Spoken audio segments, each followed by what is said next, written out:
Ada yang bilang aplikasi Krediwan ini melakukan sebar data. Nah, inilah caranya biar teman-teman itu data pribadinya aman ketika gagal bayar.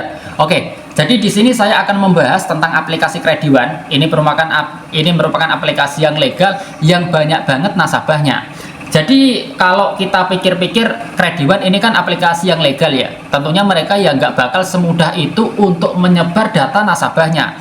Karena kalau mereka udah melakukan hal senekat itu, yaitu sebar data, mereka ini resikonya pasti tinggi, yaitu bisa dikasih peringatan yang keras sama OJK, bahkan yang paling ekstrim itu mereka bakal dicabut izinnya sama OJK gitu.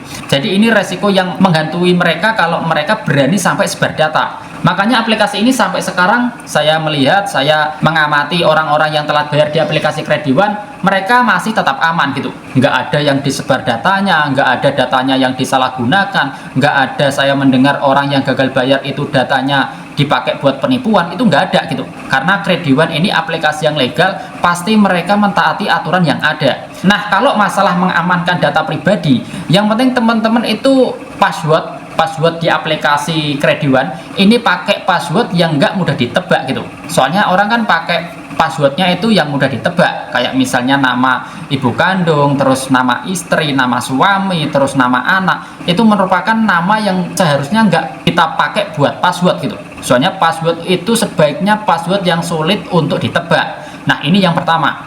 Nah, yang kedua, untuk mengamankan data pribadi saat gagal bayar, sebaiknya teman-teman itu bisa menghapus aplikasi pinjol ini kalau teman-teman lagi di posisi telat bayar. Jadi kalau teman-teman di posisi telat bayar dan masih menginstal aplikasi Krediwan, ini bikin psikologis itu kacau balau gitu. Karena teman-teman kalau melihat di aplikasi Krediwan hutangnya makin lama makin bengkak, makin nambah karena adanya denda, makin nambah karena adanya bunga, ya teman-teman ini bikin nggak semangat waktu kerja gitu.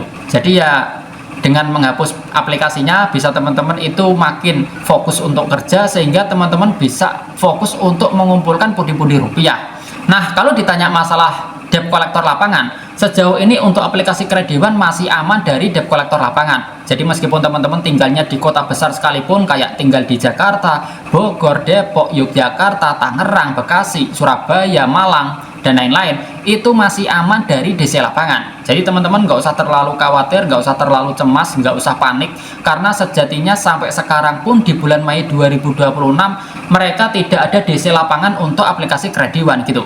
Jadi penagihan yang mereka lakukan ya cuma lewat jalur digital saja, yaitu lewat WhatsApp, lewat telepon, lewat email, itu yang hanya bisa mereka lakukan. Dan ini ya masih bisa kita handle gitu. Kalau cuma sebatas itu penagihannya, yaitu masih tergolong ringan gitu dibandingkan aplikasi kayak Akulaku yang tentu saja mereka sudah menerjunkan debt collector lapangan. Jadi intinya kalau kita telat bayar di aplikasi Krediwan, yang penting kita fokus saja ke solusi. Yang penting kita kerja keras seperti biasa, kita beribadah semaksimal mungkin, karena dengan hal-hal yang seperti itu kita bisa didekatkan dengan rezeki gitu. Karena kalau kita orangnya males, orangnya patah semangat, orangnya males ibadah, ya gimana rezeki bisa dekat sama kita gitu. Karena kalau kita ingin mengejar rezeki, ya kita harus proaktif untuk mengejarnya. Semoga informasi ini bermanfaat dan bisa menjadi solusi biar teman-teman bisa keluar dari jeratan hutang pinjol.